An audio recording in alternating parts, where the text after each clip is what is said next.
G'day guys, welcome to the next instalment of the WSSC podcast. I haven't done one of these for that long. My last one was a long time ago. As most of you guys know, I am very, very busy. Lots of things to talk about today. I've got a very, very, very special guest with me. His name is Adam Trypas. Have I got that right or wrong? Trypas. I'm not very good with last names. Trypas. He's been in the industry a long time. So for all the aspiring coaches out there, guys like this, you have no idea, man. I've been thinking about this podcast, and this is a bit weird to say to Adam right now, but been thinking about this for a while. I've actually got a piece of paper. I've got a pen right now. He's going to drop some knowledge bombs on us. So if I was you young kids or any exercise science student out there, man, get a pen, get a paper. Guys like this who've been in the industry 15 years, 20 years, man, these are the guys you want to learn off. Welcome, Adam, to the WSSC podcast. Welcome. Thanks, mate. I appreciate you talking me up like that. Very good. Now, for all the guys out there, I kind of ad hoc everything, but I've actually got questions here. I've tried to structure this. So we're just going to kind of go back and forth with the questions. Adam's just going to explain a lot of bit about him, his philosophy, and we'll just go back and forth. So these are the questions you guys wanted to ask me. So, Adam, first question. Tell us a little bit about yourself, coach, and pretty much your background and stuff like that. I've got a background in Olympic weightlifting. I was basically brought up in a little shed in the suburbs of Newcastle that produced about 8 or 9 Olympians. My father represented Australia in the 1970s. So Not that I was brought up, I was just brought up around that. So I think it was an instinctive thing. I didn't pick up a bar until probably about the age of 17 when just in one day I decided I want to start lifting. I had no interest in it before then, which I think really shocked my father. So from that day on, that's what I dedicated my every waking moment to. I think I wanted to be the best weightlifter. I was never at any really super level, but so I read and researched everything I could do about the sport, about getting stronger and more powerful. Back in that days, in probably the mid-90s, it's a while ago now, I was only the only weightlifter in the Newcastle area. There was no one else that was doing it. So that was, as I say to people now, that was before lifting heavy things was really cool. But, even at that point in around the 2000s, people used to poke their head into the gym I used to train in up here in Newcastle and were like, what are you doing that for? What's that for? Which isn't really that long ago, which now, as we know, there's a big explosion in heavy lifting and that sort of stuff. From then on, because I was the only lifter here, the Newcastle Knights, the local professional rugby league team, NRL team, approached me to come and do some work with their junior development because they had a head coach there at the time that was big on the Olympic lifts. So I ended up starting with them. I thought this is awesome. I really enjoyed it. My interpersonal skills were suited to it. I ended up doing my undergraduate degree in PE teaching up here in Newcastle. It was a 4-year degree. I wanted to do sports science, but they didn't offer that at Newcastle Uni at that stage, so I done PE. From there, I sort of took on more roles at the Newcastle Knights in terms of strength. Then I worked there for about 7 years.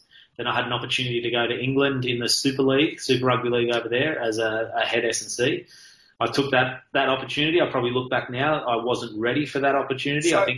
Sorry, Ads, what team was that for the? That was Wakefield Wildcats. Wakefield Wildcats, okay. Yeah. I thought I was ready, being young and brash, but I don't think I was ready for more the pressure that comes with that and all the other things. What was your position there, sorry? I was the head of strength and conditioning there. And how old were you when you got that position? 27. And just to let everyone know out there, to get a head roll at 27 these days, I mean, it wouldn't happen these days, would it? No. Yeah, 27. I started with the Knights when I was 22. And that's very young. So most exercise science kids or most exercise science students who follow what I do and follow this podcast or follow what WSSC, to get a job in elite sport, Adam will tell you, it's very hard to get at 22. It's pretty much unheard of these days to get at 22. So that's very young. So your development between those years must have been quite rapid then. Yeah, well, I basically worked at the Knights for 7 years, and I admit I didn't get paid much. Yeah. But that was where, I had some very good people around me, like the head there, Lee Clark, who I'm, probably best mates with now. He was just phenomenal. He was doing things back then in 2000 that people are only starting to do now. Yeah. He was an elite level sprinter, so we clicked very well. We complemented each other. Yeah. But during that time that I was working in Newcastle, the local soccer team, Newcastle United, they went full-time professional. Yeah. And I ended up taking on that role with them as well as the Knights. So it was like two sort of part-timey roles, or two sort of full-time roles that you make. But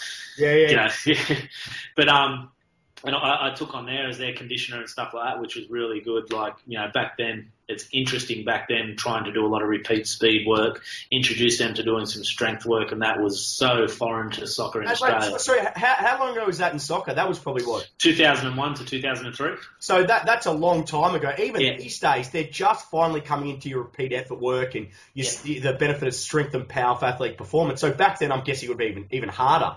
It's funny, I only caught up with one of the players that we had there that was young Joel Griffiths. It's a pretty big name in Australian soccer now. I only caught up with him a couple of weeks ago, and he actually said that to me. He goes, it's funny that the stuff you were trying to do then is what we're starting to do now. Yeah. So, which I took that as a bit of a compliment anyway. Yeah, well, it should be a compliment. Well, even though it was frustrating back then, but yeah, it's good.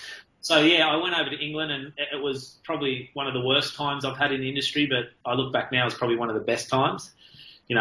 I probably was trying to do stuff that was a way ahead of people's thinking in terms of not really running over 100 metres, doing a lot of repeat effort stuff. Come home from there, and I ended up studying and doing my master's through ECU in 2007. Yep. Started doing that, which was a phenomenal course. From there, I then got approached about a position in Japanese rugby through networks. I went over there with the Toyota team, and I spent nearly 4 years there. That was really successful. I basically had to change the whole psyche of how the organisation worked. For example, I turned up there the first day to watch training, and they were doing 6 1.5-kilometre runs. 6 1.5-kilometre runs? Yeah. I went home to my wife and said, was my girlfriend there at the time, wasn't my wife, she's my wife now, and I was like, I don't know how I'm going to do this. Yeah. So that took a lot of... That really worked on how I communicate with people because slowly starting to implement, and that was in 2007-8, and implementing foam rolling, implementing mobility and activation circuits, breaking down the gym, starting to do MAS running and stuff like that, and how the guys eat. But becoming a bit more structured, just in terms of how they do things. And I like a lot of times I got hit, pretty hard. Like my sort of ego got hit a bit hard when you got coaches saying to you that we need to do more fitness because Japanese people lose their fitness quicker than foreigners, which I didn't even have an answer to that. Like, I didn't know how to answer that. I know how to answer it now, but how to answer that? I mean, I don't know who said that. That was the head coach. That's just a little bit of the mentality in the sport over there as well. Also, when I first arrived, they had a strength coach there for a year who was an older Japanese guy that they'd already contracted, and I questioned him about the amount of pushing and bench pressing they were doing in the program and not enough pulling, and he told me that they don't tackle with their back. So so they're the little things you sort of have to, and not worrying about technique, just lift as heavy as they can, which that's in vogue in some other forms of fitness at present, I suppose. But then had pretty success there. They got promoted to the top league over there, which was the first time they ever had, and really reduced the injuries and changed some things. From there, I come home for about 6 or 8 months and done a lot of stuff in workplace here, which I really enjoyed in terms of bringing in a lot of pre-starts into mining in Australia, mobility and education and stuff like that.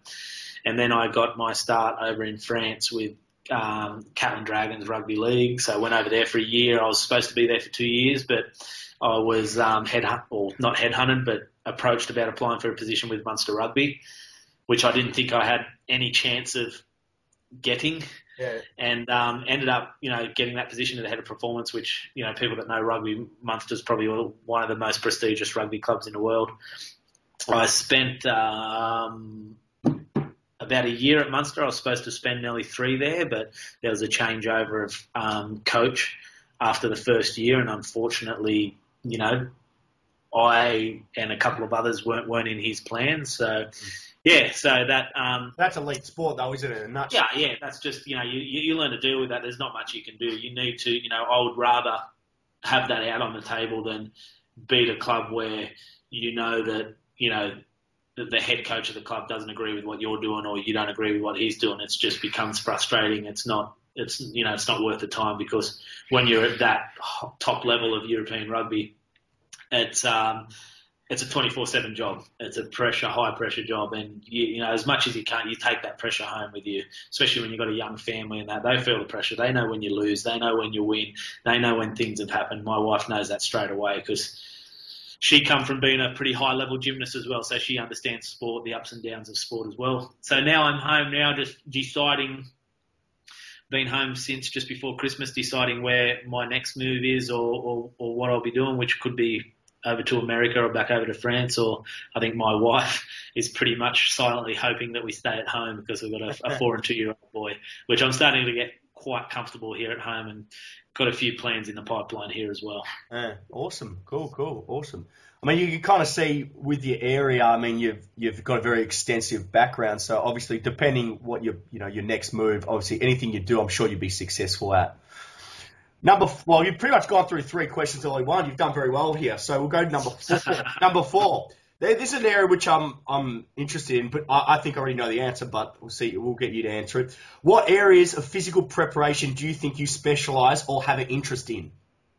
Obviously, I like the strength and power development. Yep. I really like that. But I think because I've been around it so long, not that I've become stale with it, not that I think I'm some sort of world leader in it, but I've got a pretty good grasp of what I think works and what I think doesn't. And I always sort of build on it and read. Yeah. You know, for example, myself and Lee Clark from up here in Newcastle, we were looking at what Westside was doing in the late 90s. That's sort of how much of a jump we had on that with, when it's coming to vogue. And I know in some circles, the Smolov squat cycle and stuff like that, I remember doing my first one in about 1997 or stuff like that. So sort of been around that. But I've really I'm really interested in the mobility, the stability side of things as well now. And also I've really been looking at a lot of applied sports science in terms of, GPS, heart rate, wellness and all that, how that actually affects performance, because I think we've gone out of control with it at the moment. Yeah. And a lot of people have started to pull back a little bit on that now. You can pull so many things with him, but coaches and all that, we just need to know what affects performance. Yeah, I think it's funny you brought that up about sports science.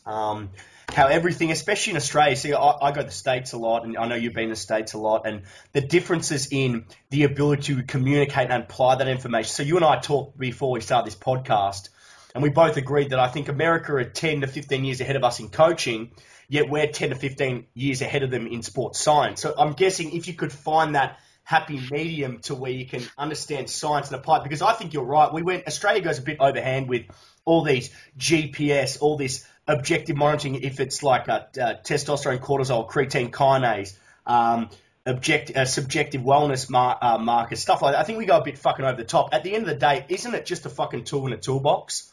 And isn't it, nothing will ever beat the art of being a coach and the art of applying that information and actually coaching the athlete. And I always use this with my guys. I always say to them, the science is important, but nothing will beat the art of being a coach and actually coaching athletes. You can like, I think David Joyce said it really well. A lot of this stuff, what it does is it helps you make your decisions. You will know as a coach if your athletes are flat, if someone's carrying something, but you need, in this day and age, you need to go to your head coach, especially with a pretty, high-level team organisation. You need to be able to go to your key stakeholders and go, this is the reason why. And that's what that data does, this backs you up. Like little things that I teach a lot of people is I will always go out and watch my athletes warm up before the actual warm-up starts, because they're creatures of habit. If someone does something that's different that they don't normally do, that's a little bit of a flag to say that something's going on with that athlete. And you usually go over and have a chat to them and say, what's up with you? And 9 out of 10 times I say, look, I'm a bit tight here or here. Okay, let's get that sorted before you go into anything. So that's what, and even when you look at morning markers, the subjective markers, you've always got to, at Munster, we made sure that we watched our athletes do it. Yeah. And then as soon as we got a flag, someone has to go and talk to that athlete. You still got to get a feel of the athlete. Yeah. It's not, the worst thing that an organisation can do is employ a sports scientist that looks at that data but never takes their head up off a computer, because you need to be able to feel what the athletes are doing as well. and not just looking at numbers. But how true is that? How many staff would you get, right? You've been in places where you had to manage 13, 14, 15 staff at a time. How many times would you get a sports scientist in who understands all this data yet can't express it or communicate it to an athlete? The point I'm trying to get across is how important is that that communication to the athlete and to get to know the athlete as a coach? Oh yeah, you've got to. I think I've been in an organisation before where that data was given to the athletes, reported back to the athletes, emailed to them, and it was the athletes treated that like a competition, say with GPS. Yeah. So they thought that the higher their numbers were in training, well then, the better they look, which that's not what it was about. Yeah. Because usually in games, in rugby, your best players do the least amount of movement on a GPS because they know where they need to be and where they don't need to be. Because they can read the play better. And you could go to a coach and go, Christian Woodford's numbers are very, very high, and a coach could go, well, he done nothing in that game. Yeah, you're right. So that's where you've got to start to have a look at, yeah. Well, the better players can read the play, so they don't have to move as much. That's the whole thing. Exactly. And your closer games in rugby and probably AFL the same, your closer games are the ones that have got a lot more defence and haven't got a lot of running. Yeah, and that's true, 100% true. It's just bringing the science and intuition together. Well, it's bridging the gap between the science and the practical application, I guess, and the art of being a coach. I talk about the art of being a coach a lot, and going back to America brought me back to how important the art of being a coach is. And this is one thing about, I love universities. I think universities all have a place. We need universities because you need a strong scientific grounding to understand your programming and justify your programming. But once again, the ability to communicate it and coach that and have those interpersonal skills to communicate it, it's so fucking vital. And I think that's the biggest issue is a lot of students come through exercise science and they've got all this theory, but they've got nowhere to apply it or they just don't know how to apply it. And I think what you were talking about, it was to mesh that together at intuition, but also having the data to express to the athlete what you need to express to them. Yeah. And we're sort of, in a way, we're sort of salesmen. Well, we're selling a product to our athletes. If we can't sell it to them, then they're not going to buy into it. You could get a first year exercise science student to write a strength program for a top level team, and that strength program can work as long as it's coached properly, it's loaded properly, and you know when to do it and when not to do it. Yeah, that's the key. That's where the human side comes into it. It's only, for example, I lectured the Australian Strength and Conditioning Level 1 a couple of weeks ago with Lee Clark. We tandem do it, and there was a couple of young exercise science students, a couple of girls that were doing exercise science at Newcastle Uni in their third year. And at the end, one of them came up to me and said to me, in the last 2 days, you've taught us more than what we've known in 3 years. That happens a lot, but which just blew us away, which the practical, there's a lot of stuff that you can read in research that, you go, God, that looks really good, but that will not work. Well, I use the saying, I say to a lot of our guys down at the centre, I say, what's theoretical isn't always practical. What's always done in a lab doesn't always have transference to the athletic environment. So we have students come down and they say to us, we've learned more, exactly what they said to you, Adam, we've learned more about coaching and applying this knowledge with you in the first week than we have at uni for 3 years. And that's nothing against the universities. No. Exactly, I know you're saying that it's not against the universities, but the biggest issue in Australia, and this is why I started this movement, these centres, is to give these, and I'm not going to start it yet because I know you've got strong views on the fitness industry, so I'm not going to start it yet, not just yet, because this could go on for about 45 minutes, but these students lack the ability to communicate but also apply that knowledge because they go to a commercial everyday gym and it's not about programming, it's not about physiology, it's not about coaching, it's about marketing, it's about fatigue, it's about pretty much training someone to failure. Where what Adam and I and what the rest of what we talk about as performance coaches is we talk about science-based, evidence-based practice programming. We talk about coaching, we talk about periodization, we talk about progression, we talk about regression, we talk about coaching. And I think that's the biggest issue I see in Australia at the moment with exercise science students currently. When I look back at it now, I think the best thing that I did do was done my physical education degree and teaching degree. Yeah. Because what that done with me was that taught me how to communicate. And that I was going to ask you, because you did PE, so I mean that's probably the biggest thing you get. Because with PE teachers, how important is communication? Very important. And I think it was phenomenal where And it's also good with how volatile the industry is. You can always go back and do a bit of casual teaching if you haven't got a job. Yeah, that's true. That's true. Yeah. But, you know, like I look at it from when I was in first year, turning up there to, you know, I started there, I think, I started my degree when I was 21 or 22, so a little bit later than some of the other people that were in my degree. And a lot of them I'm still friends with now because you spent 4 years with the 60 people. Yeah. But what it found me was, you know, from first year, say, to third year, it was a 4-year degree, my development in terms of being able to get up and peer teach, as in teach stuff to your peers, which is even harder to people that you don't know, just changed. And you see people develop. That taught me how to speak. Yeah, well, and that's a huge thing in what we do.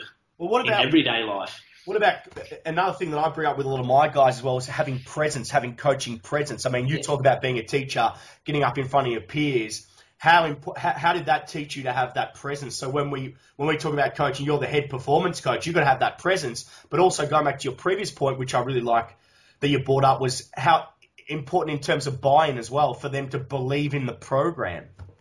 If you believe in it and you're passionate about it, your athletes can see that. You don't even have to sell it. Yeah. That's the big thing. If people aren't passionate about it, athletes at the top level, you can't have any chinks in your armor because athletes will just go straight after that. They'll find it. And you have to, and I'm a big thing is educating athletes about what you're doing with them. I've been working for the last 2 months with a young pro surfer named Ryan Callanan. He's just headed over to a couple of big comps in the States now. He's hopefully he makes it onto the big tour at the end of this year, but a lovely kid.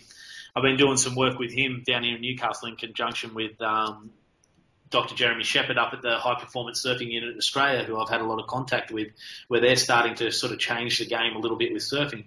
But I've been doing a lot with Ryan, but the big thing he's loved about that is that I'm educating him about how he moves.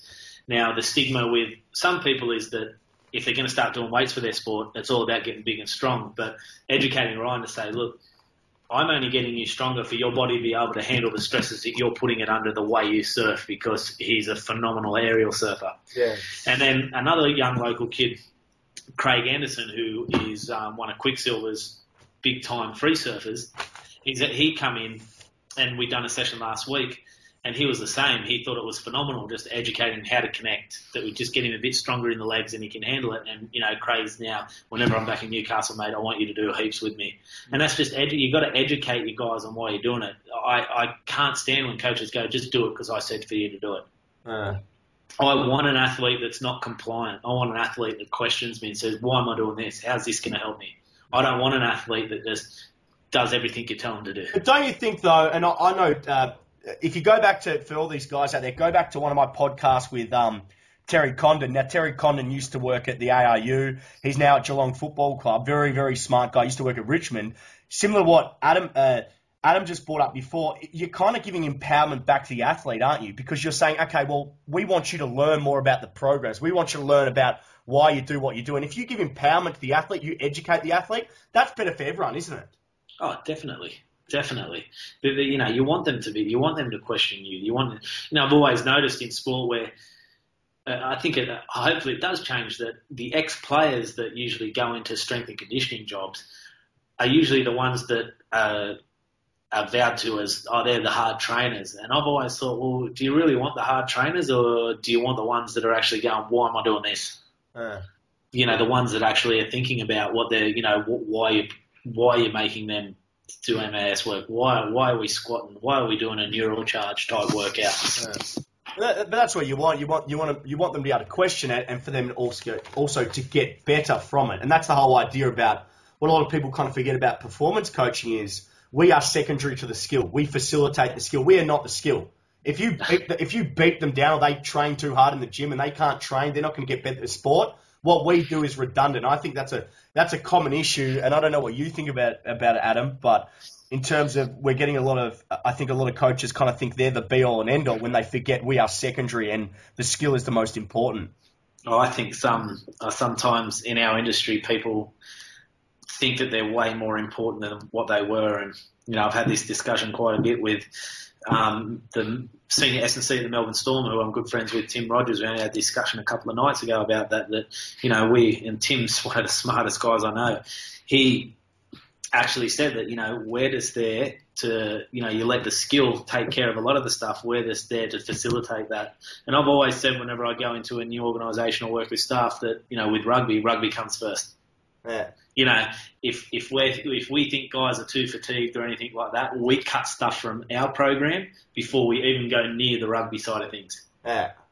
Because we do whatever we can before we go and confront a coach and say these guys are tired. Yeah. Well, and that's important because they have to play their skill because that's what they're getting paid to do.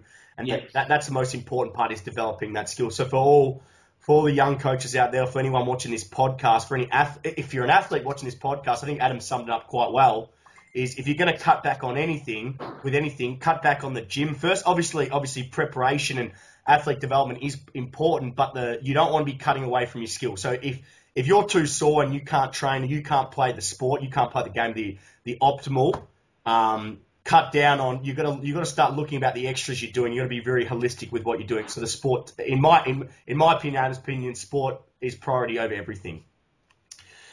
Now, kind of linking in with this question, obviously my area of interest personally is athletic development of strength and power. In terms of developing strength and power, what is your methodology of looking at developing in the gym? What is your methodology in terms of developing strength and power for the athlete? I think from the bottom of the tree, it's just basic sort of primitive movements. You squat, you push, you pull, you move something fast, and then you might compensate that with, some core work. I'm a big, some people disagree. I'm a big anti-flexion, extension, rotation type of Stuart McGill. I just think that stuff's phenomenal. Yeah. And in terms of programming, I use a vertical integration type model. I train all the parameters at once, but there's always an element. There's always a degree that's pushed more towards each element. Like, we might be in a strength phase, but we're still working a little bit on hypertrophy. We're still working a little bit on power.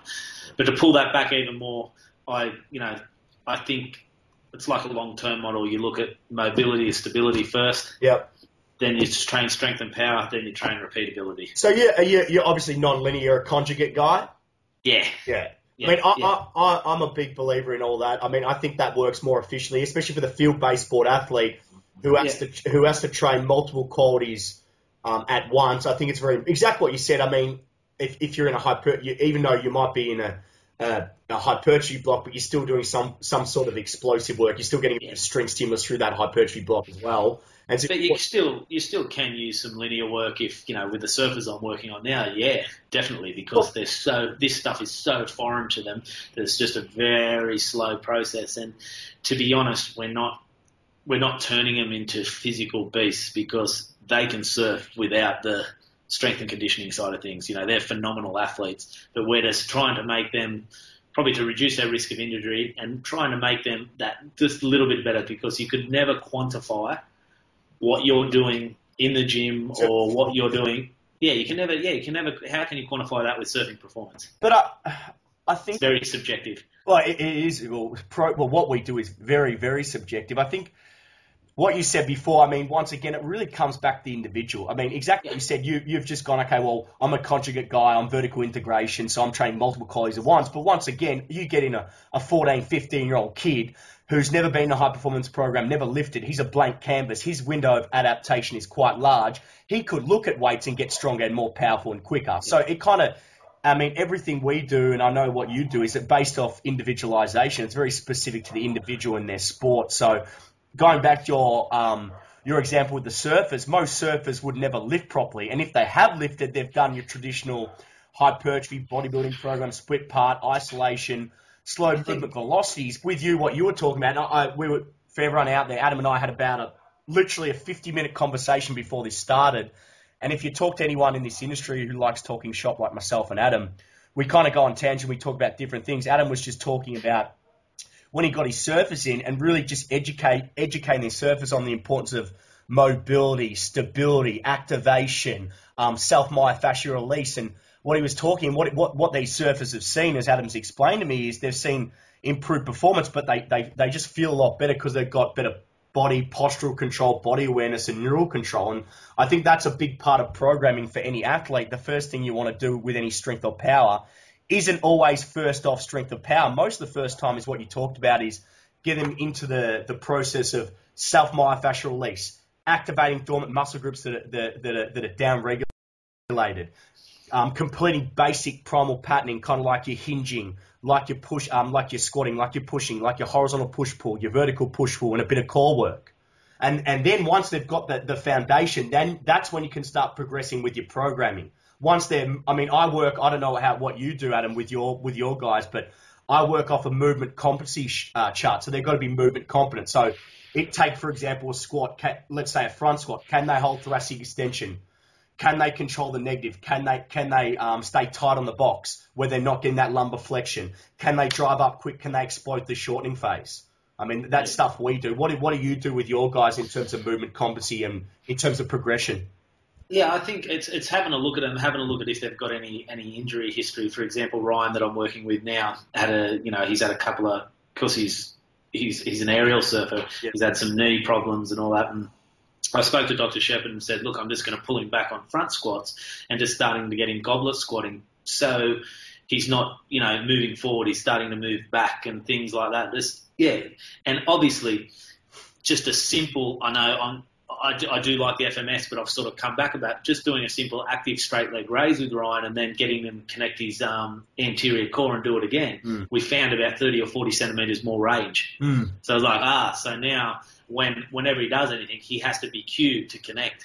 Yeah. And how to connect and, to get more range through his hips and things like that. But yeah, I think being around it so long, you can, without, I think, then test, quantify stuff, but you can just have a look, you can put someone and just get them to squat and you can start to go, he needs some work here or there before he starts to push onto them sort of areas. But I think when you're dealing with teams and when you're dealing with professionals, you need to be able to quantify why they don't move that well. And there has to be something in front of them athletes that shows that they're improving in them areas. Yeah. But I think, I'd love to know what you think on this stuff, but I always use it with my guys. I think FMS, FMA, they're really good to quantify limitations, but I think what you just said before, it's not the be-all and end-all. No. I think a really good way, and I'm a big fan of Buddy Morris, who works in the NFL with the Cardinals. I'm a massive fan, and so is one of my other idols, Joe DeFranco. And Buddy Morris's view on FMS, he hates it. I don't hate it. I think it's got a place like what you said. But I think bringing back down, if you're a good coach, you can see limitations of a squat. I mean, perfect example is you can see someone squat or overhead. Let's say just a normal squat. They can do a bodyweight squat. And you can see limitations like, okay, what is their ankle mobility like? Can they get into dorsiflexion?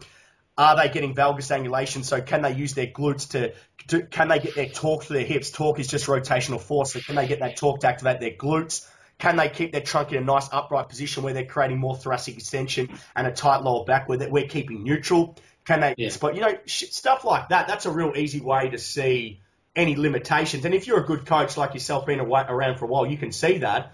I'm guessing you could use that as a corrective tool as well. Yeah, even some of them, and it's how, getting back to the communication, it's how do you communicate?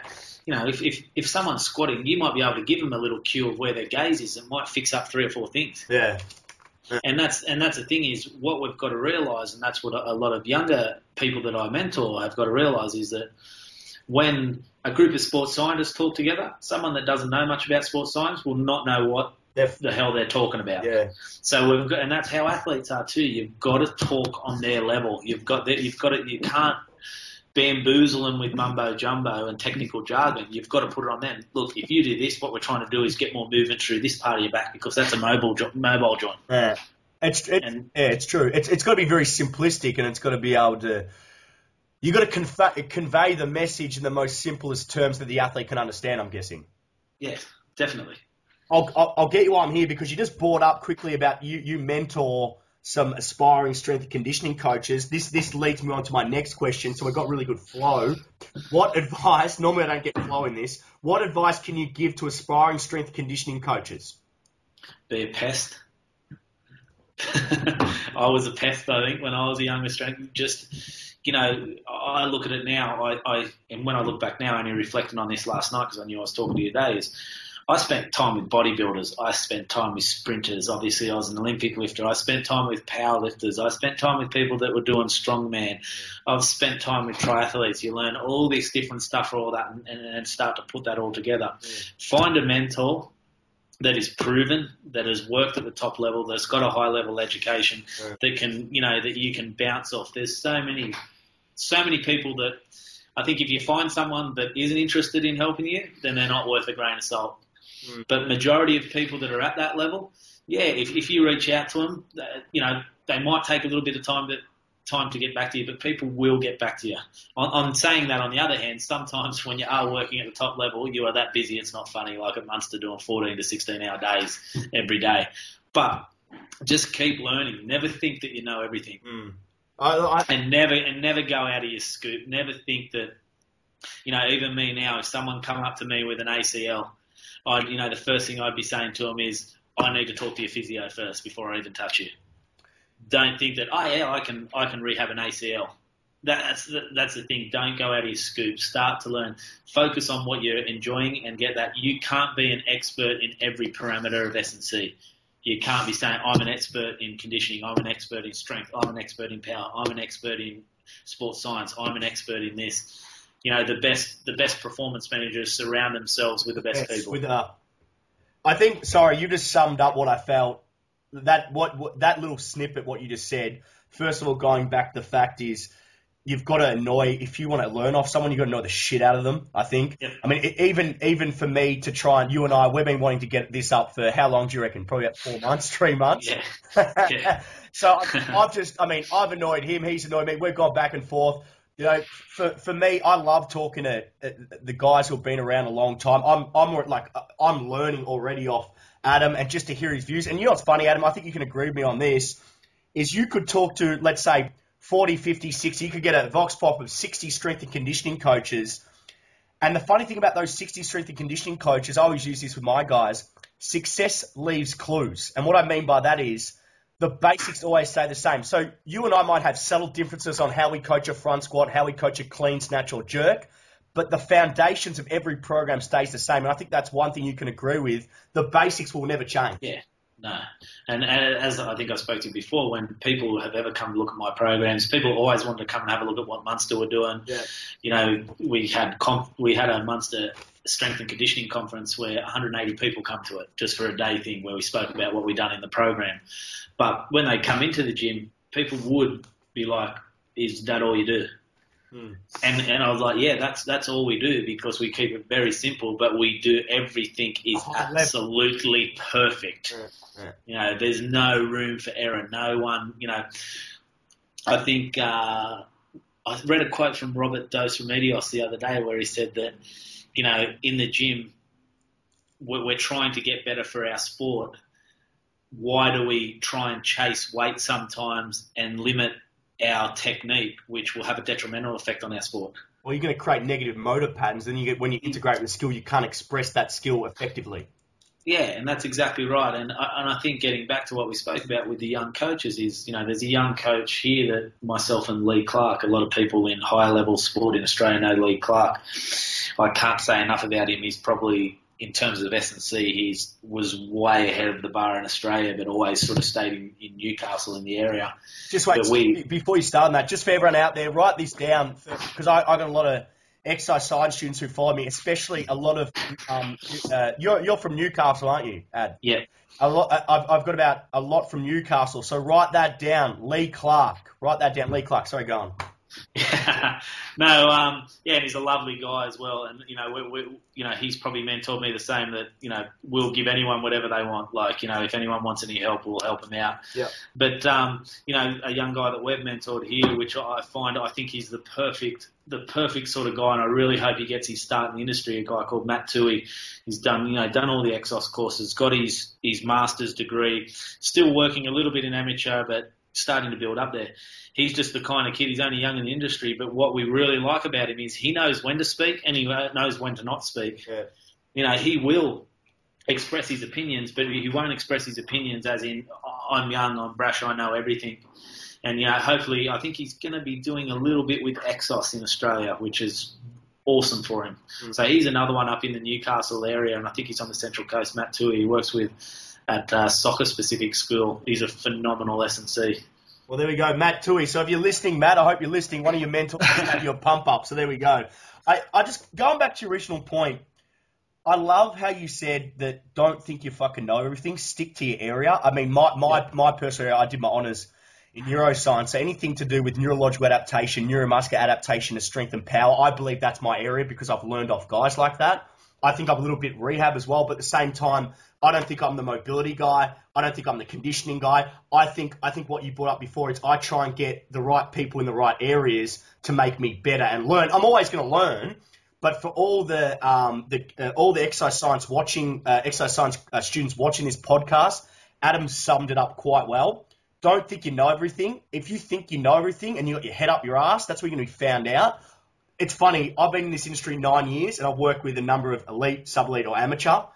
The more I learn, the more I realize I don't know anything. And it's always funny when people come to me and they're like, oh, I can't believe how you are. I thought you'd be completely different. I said, mate, I don't know everything. I am learning, like Adam's learning. Like you could get a guy like a Darren Burgess at Port Adelaide. I'm sure he still learns every day. And that's the network everyone's trying to create. You always want to learn off each other. So for me to get in contact with Adam, and I would say to him, oh, Adam, what do you think about this to develop strength? What do you think about this to develop power? And we'll spitball. And that's a great thing about this industry. It's such a small industry, but if you are humble and if you want to keep learning, you're always going to get better. So for all those students out there, just always want to get better, always read. And I think the point you brought up about that young fella developing real well, and good luck to him. Hopefully he makes it because he's obviously got a great attitude. If he can play the politics and he can keep network, well, it's true. If he can network, Yes. yeah, he's done well. So, and just one more point, Adam, I think you brought up really nicely. How you brought up how when you were growing up, your old man was an Olympic lifter, so you've learned different crafts. So you've learned what, as a performance coach, I always bring the point up. We don't train a sport with a sport, but we use modified versions of certain powerlifting, Olympic lifting, bodybuilding, track and field, yoga, Pilates, strongman, and to get the best out of it. So I always use the saying tool in the toolbox. If you're a strength coach and you've got more tools in a toolbox, you're a better coach. But if you stick to one methodology, and Adam, you grew up around Olympic lifting, but I'm sure your program isn't just based off Olympic lifting. I'm sure you've got powerlifting, modified version of powerlifting to develop maximum force. Yeah. You've got Olympic lifting to develop high load power. You've got plyometric sprinting stuff to develop low load power. And just making you a better coach depending on what you're trying to adapt to will dictate what tool. Yeah, that's exactly right. Like, it's funny even talking to, I remember an old powerlifter told me once when they started to bring in the sumo deadlift, and I see some people use it in their programs, which I don't agree with. And he said, well, the sumo deadlift was only brought in so the bar doesn't move as far, specifically for that sport, which sort of turned on a light bulb. Was like, right, yeah, there's, obviously it might have some sort of neural and physiological adaptations to use for athletes, but I thought, well, hang on, when you look at it, that's the reason why. And, the sumo squats, the same really wide stance squats in powerlifting was so they don't have to move as far. Limit the range of motion, become mechanically. Because they're trying to lift as much as possible in competition.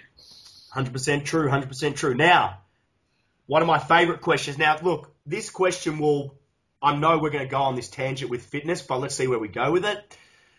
What do you think of companies like my company, Woodford SSC, in the private sector, developing applied sports science? What do you think of it? And where do you think in the private sector, where do you think it should be going? I know you've got a massive view on this, so this could take about half an hour. We'll see where we go with it.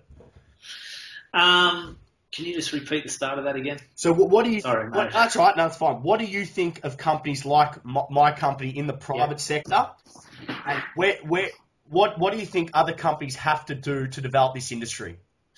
I think that in terms of that, like, in the private sector, I think that everyone in terms of athletic development, I don't think there's anywhere for your amateur, your sub-amateur, your junior development, people that are close to getting the professionals that might have a professional contract. I don't think there's anywhere, your facility is probably one of the leaders in Australia, probably at the top of the tree. Oh, I'll give you the money later for that. Thanks very much. Yeah, no, that's all right. No, but there's nothing out there for these people to go and train. Like, they'll usually go to a personal trainer or someone like that that basically hasn't got the knowledge or the experience that someone that, and I will say that, and I agree with it, someone that has got a degree or someone that has, spent... Oh, he went there. that spent a fair bit of time. No, the thing is that a degree to me, if I'm employing, a degree doesn't tell me that someone's better than someone else. What it does tell me is someone that's committed 3 to 4 years of their life with very little money going to the university, dedicated to what they want to do. And it shows dedication. You're willing to put in the time, because you know what? I've been saying this for the last 7 years. A degree doesn't make you a better coach. What a degree does, it shows you are committed for 3 years of your life, and that shows me that you want a career in this, doesn't it? Really? Yeah, exactly. And I think I learned that a while ago off former All Blacks Canterbury Crusader conditioner who I was close network with, Ashley Jones. He said that. And I totally agree with that. That it doesn't. I'm not saying that uni's going to be someone's going to be way more knowledgeable than anyone else, but it shows the dedication and they want to do that. Yeah. What you just went on the point before, you were talking about where my company's pretty much the only one really pushing it and doing it. My question to you is, why hasn't the industry developed? Why, I think because the fitness industry in Australia is one of the most unregulated industries. Okay, let's go on the fitness industry. While we're here, let's talk about this then. What are your views on the fitness industry overall? Geez, I have to be careful here or I'll end up. I think it's a disgrace. Oh, trust me, I think it's fucking deplorable. I think it's terrible. I think, with going away and, going away from Australia and coming home, where we live in Newcastle and we live pretty close to the beach, and, my wife's got a PE degree as well. And so we both have a bit of knowledge in the area, and, and I've grown up surfing and skating and that, and that's what my group of friends is. And you'll go out to the beach on the weekends or the mornings and see people doing boot camps and stuff like that. And it just flabbergasts me to see what some people are doing to people. It's just an unregulated industry in terms of someone will write a blog, which I look at a lot of blogs as just graffiti with grammar, that people will read that and go, oh, well, so-and-so is doing this, I'm going to do this. And I think once you've got that little bit of an education behind you, and that's another thing that, university and that does teach you, is to look at research. Well, hang on a sec, if someone's going to write this, what are their qualifications? What experience have they had to tell me to do that? Yes, they might look good, but are they individualised? And, someone goes to a boot camp, someone turns up, they're 50 years old, they're grossly overweight. All right, you're going to flip this tyre for the next 40 minutes. Where majority of people in the fitness industry that come to people, they're probably better off just going for a walk. Why do you think that is, though? Like, why? I mean, we talk about physiology, we talk about programming, we talk about coaching, we talk about biomechanics. So, we've got all this information. So we've got these coaches who are really educated and really applied. Yet, why is it in the fitness industry it's thrown all out the window? I think because it's just unregulated. It's a lifestyle industry. People get into the industry and think, oh yeah, I like going to the gym, I like doing fitness, I look all right. I'm going to be a personal trainer. I'm going to start doing this. I'm going to open my own, where they haven't got that background in them to show that when if you do want to be successful, it's a 24/7 job. It's not a lifestyle job. It's and you talk to anyone, majority of people want to look like athletes. Yeah. And I think we spoke about this before. If you put a bodybuilder up and an elite level athlete, say a sprinter, majority, I'm not saying all the population, majority of the population want to look like a sprinter, but no one wants to train like that. Yeah. That's what I don't understand. People are more pushed to training to a traditional type bodybuilding, boot campy, things like that, which, as I say, if you go and watch a boot camp that goes for 40 minutes or an hour, I guarantee the quality of work is probably for the first 5 to 10 minutes, and after that, the people are better off stopping and going for a walk because it gets slow, it gets arduous, technique goes out the window, and people probably feel worse than when they started. And you see that a lot. I think you bring up the fair point is, if you want to look like an athlete, you want to become more functional, you want to look better. I think the most effective way, and Adam, you probably see this a lot. You might let's for example, let's say a 35-year-old male. He wants to wants to feel better. He wants to lose a bit of body composition. He's only got 45 minutes, half an hour to train. yet we still are stuck on this traditional 3 sets of 10, split part isolation, like chest tries, back buys, legs, core abs, nap. But it's been proven in literature that if we do big compound core movements, recruit a lot of muscle tissue, expend a lot of calories, put on a lot more lean body mass, decrease your body composition, yet we're still stuck in this inefficient way of training, still doing long, slow distance running.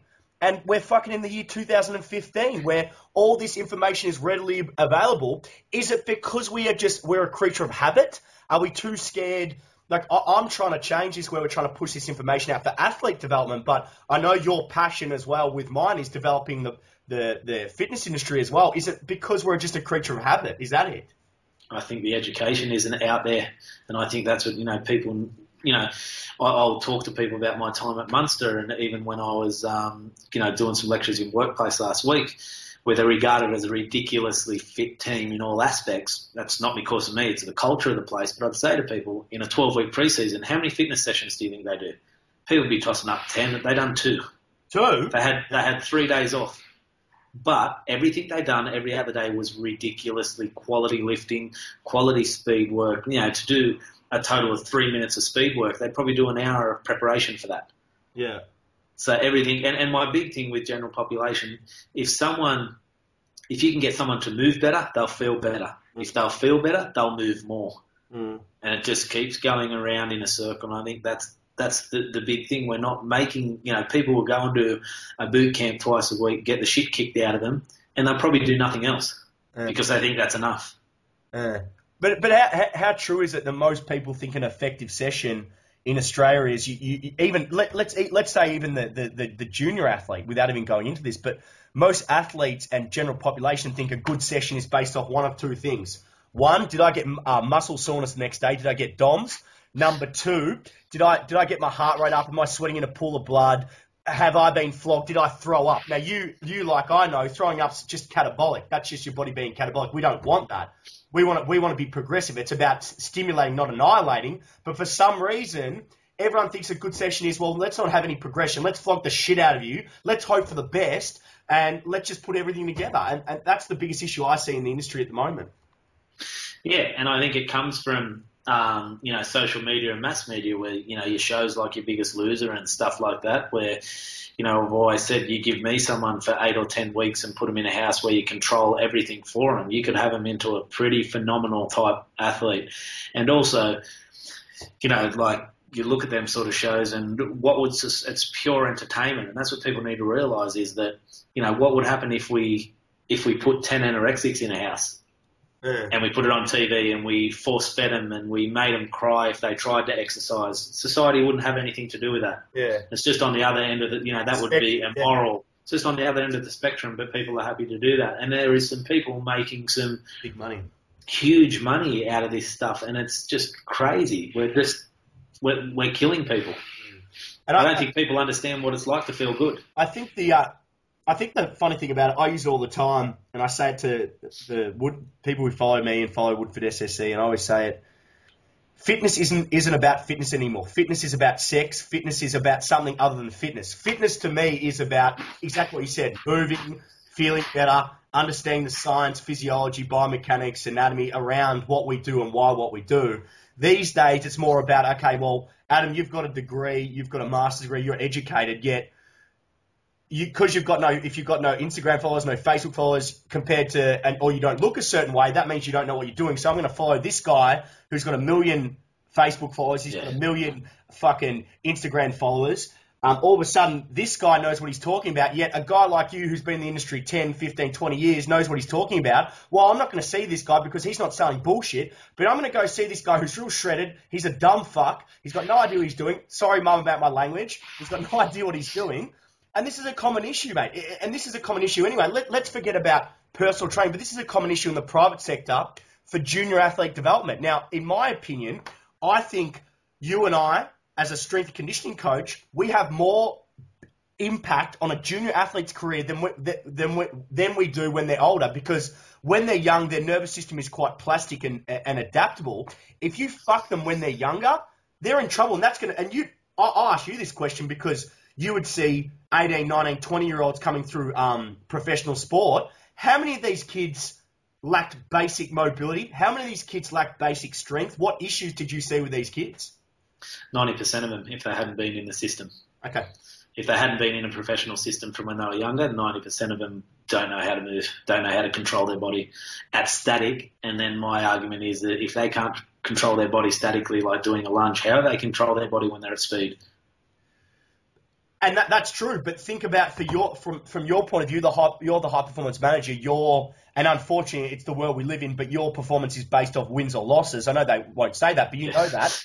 You know that. But you get a young kid who's in let's say a first round draft pick, and he comes into you with he's got fucked motor patterns. He can't control his body weight. He's not going to play for maybe 2 years. Yet there's pressure on you from the coach. Yeah. How many times would you find that where you get a young kid? Yeah, it's a lot of the time where you have to. It's a very fine line you're walking, because ideally you need to strip that kid right back to they won't be touching maximal weights for 6 or 8 months until they've got, as I said before, that mobility, stability is right before they move into strength and power, before they even think about moving into repeating that. Yeah, a repeatability. Yeah. It's just I don't think I know the answer, but it's just something that's got to change very soon. But, if you keep an eye on the Australian news, there are some people that are starting to be found out in this sort of the whole social media type thing. The one from up in Queensland. Up in Queensland, the one that was plagiarising menus and stuff like that. And he's starting to get found out. But I don't know the mindset of people that will look at a blog and go, okay, that looks really good, or an Instagram, I'm going to do that because this person said it, without even thinking, well, what are this person's qualifications? What have they, this person's giving me nutrition advice. They're not a nutritionist.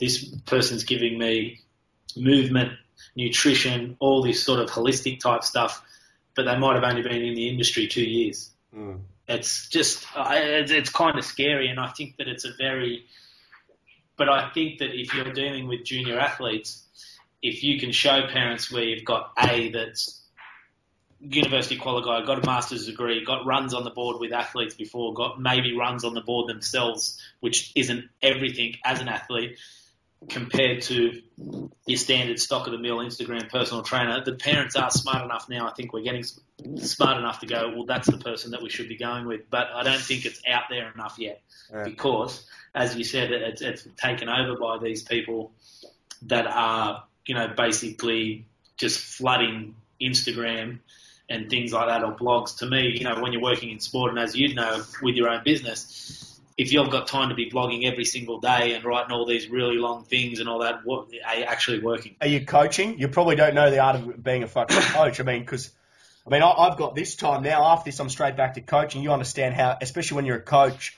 and you're coaching, it's so draining mentally, but also people think my job's and our job's not physically demanding. I'll tell you, after watching someone squat and deadlift, and you're getting on your knees and you're looking from a frontal plane point of view, you're seeing their joint angles. It gets tiring. During that. I've already said to people where they go, because I admit I haven't trained properly. I'm grossly out of shape at the moment until I get hip surgery, but I haven't trained properly for well over a year. And people go, why? That's your industry. And I go, I'm in the gym all day. I do not feel like being in the gym. When I get home or anything, it's like someone that's a bricklayer all day and then going home and laying bricks. Yeah, it's true. It's true. Yeah, it's a hard one to balance, and you talk to a lot of people that are in the industry that are like that, say the same. I only seen some threads the other week where someone said, I'd love to have abs, but I don't have the time in the day to even go close to it because I'm dealing with athletes all day or dealing with a professional team all day. Especially if you're in pro sport. It's even worse in pro sport. I know it's hard in the pro if you're running a business, but in pro sport, you're going to work 15-hour days. Yeah, you're travelling every weekend, basically. Yeah, so it's hard. When you can fit it in, you can. It's one of those things. If you can understand, I guess you're right. It's just finding a balance as much as possible. All right, very good. Pretty much recap for everyone out there what we both agree on in terms of the fitness industry. You've got to remember, if someone puts up a post, right, and this is example. Let's take for example a bodybuilder, right, and they say, okay, well, this bodybuilder did this program. Always remember that program is specific to that person. So let's say it's a bodybuilder. Let's say they might be taking external hormones, so it might be steroids. Their training age might be 10, 20 years. That's not always going to work for you. So always remember, individualization is specific to you, and every program has to be individualized. If not, it's just useless. So that's a common issue I see with a lot of general pop or people in general, where they get a program. Oh, I'm doing this program, or I'm doing this. It's very generic. It's a generic program, so there's not one size fits all. So you've got to be very careful on that. Is there anything you want to add with that, Adam? I think it's the same with nutrition's the same. Nutrition's, as you know, very, very individual, what people can do and what they can't do and everything. There's no one size fits all. But I look at that too myself with, a big area that I've, when you talk to people, I've probably dedicated over 20 years of my life to Olympic lifting. Yeah. Absolutely love it. But the thing is that the Olympic lifts, the classical Olympic lifts, they basically designed towards people who can Olympic lift. So much, if you have a look at, stuff that I read when I was younger, which was translated Russian journals on how they trained, they meticulously selected their weightlifters in the Eastern Bloc. And the same's happened in the States in the 80s and 90s. So to me, it's not Olympic lifts aren't a one size fits all. Yes, power cleans and that, you can teach people to do them. But then classical lifts, you can't just get someone in off the street and go, right, you're going to start Olympic lifting, you're going to start doing full squats, full snatches, because the risk versus reward is nothing. And how do you know that someone hasn't got some sort of dysfunction that you're just making worse and worse and worse? Well, you're just adding strength to dysfunction. Oh, that's a huge thing. Yes, it's a feel-good exercise, and I think it's phenomenal. I absolutely love it, but there's some people that just can't do it. For example, the shape that my hip's in now, I can't do it. I can't lift from the ground. And so I know how bad these lifts and stuff like that can be to you if they're not programmed properly and if they're not programmed individually. And I think you brought up the good point about Olympic lifting. I think a lot of people are very obsessed with Olympic lifting. Oh, Olympic lifting's the be-all and end-all. It looks sexy. It looks fun. It's funny because within my programs, we do Olympic lifting, but we do derivatives of it to develop ground-based power. So we might do hang clean pull, hang clean high pull, like clean grip, stuff like that, derivatives. But I think what you were saying was, if you don't have the body type or someone doesn't have the body type to Olympic lift, there's a number of different ways you can develop ground-based power, explosive hip extension, and developing power within the athlete apart from Olympic lifting derivatives, or you can do med ball work, max effort sprints, ballistic lifting. There's a number of ways. So I think the point you were bringing on was it's obviously got to be specific, risk versus reward, but it's got to be specific to the individual as well. What works for the individual? Yeah, definitely. All right. Now, where do you see yourself in the next 10 years? Good question, this one. Where do you see yourself in the next 10 years?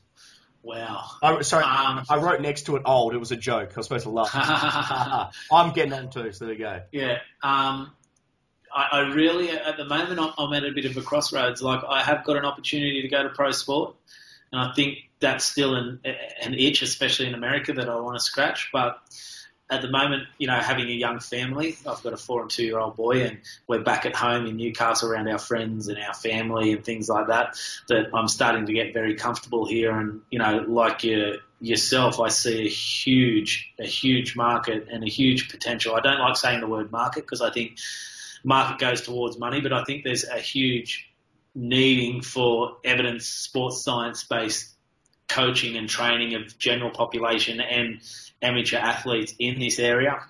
And myself and Lee Clark, who probably there wouldn't be anyone in the Hunter region that would, this is a bit of an ego thing, that would come close to our qualifications and our experience in the whole Newcastle area, which I think Newcastle's Australia's 6th biggest city, and that's something that we think that we could really make a big difference because we see a huge opening for that here.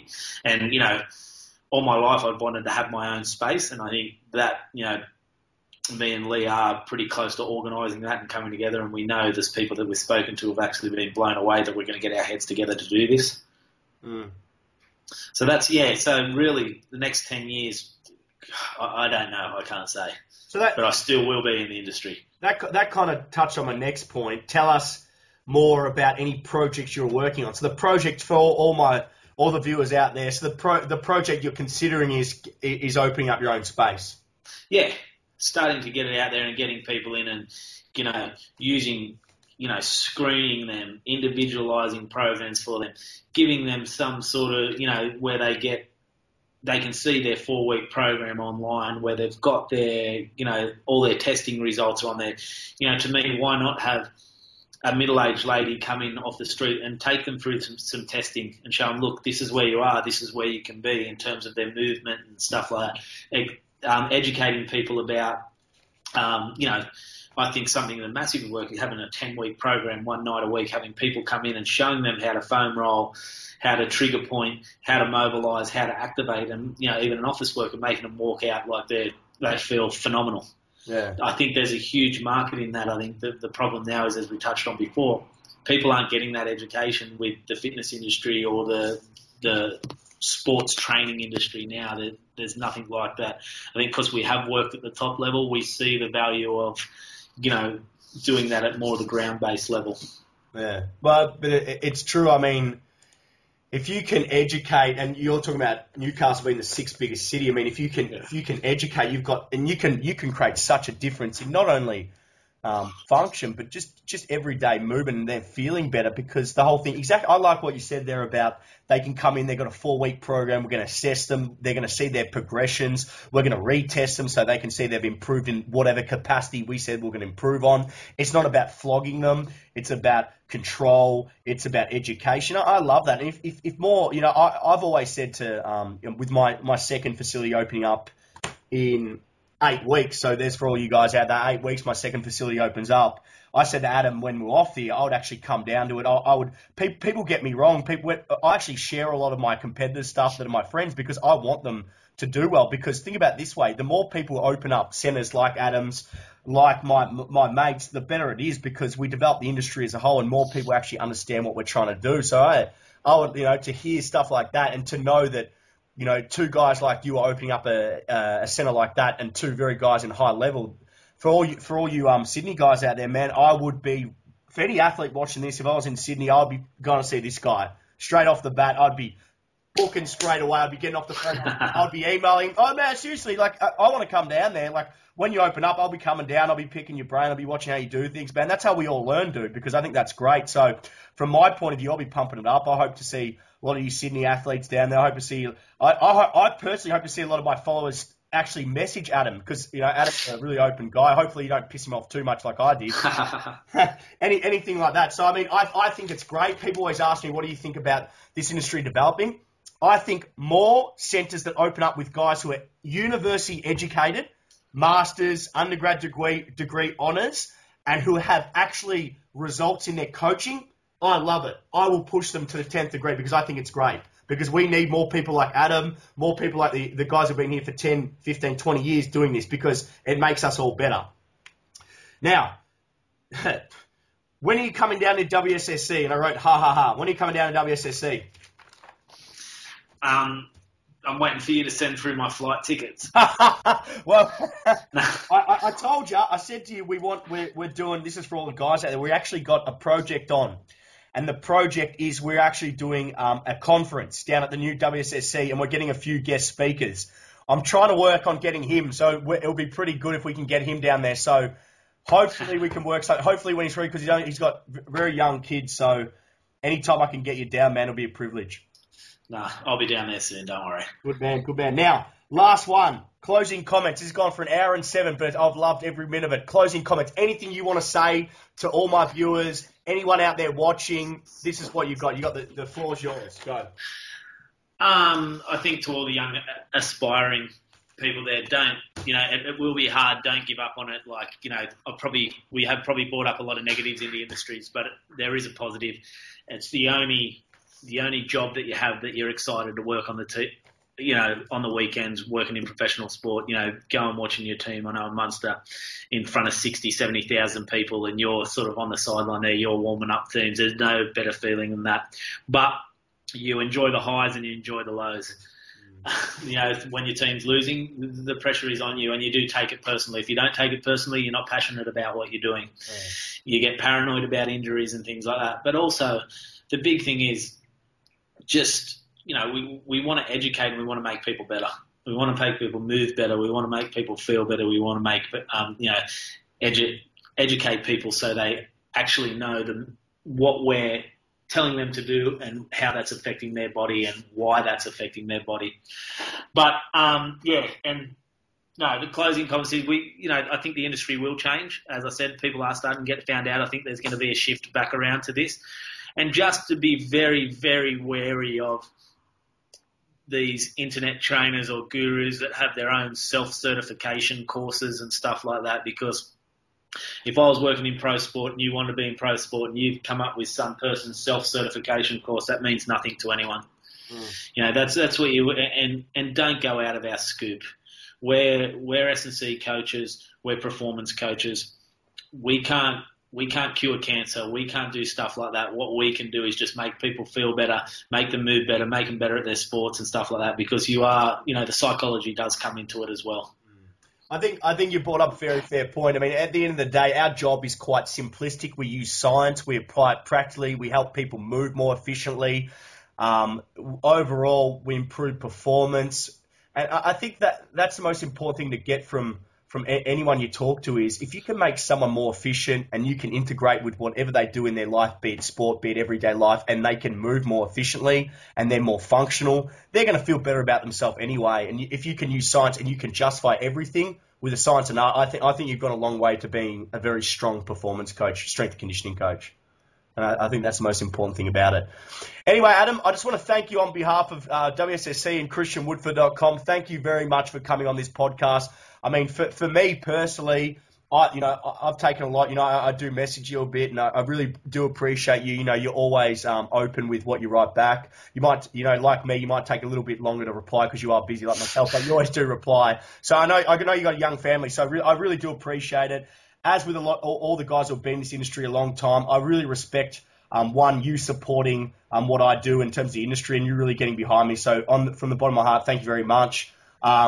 Also, quickly, if a young coach, because I'm sure this happens all the time, I put a podcast up, I interview a guy who's been in the industry, and then I get constant messages from the student wanting to message you.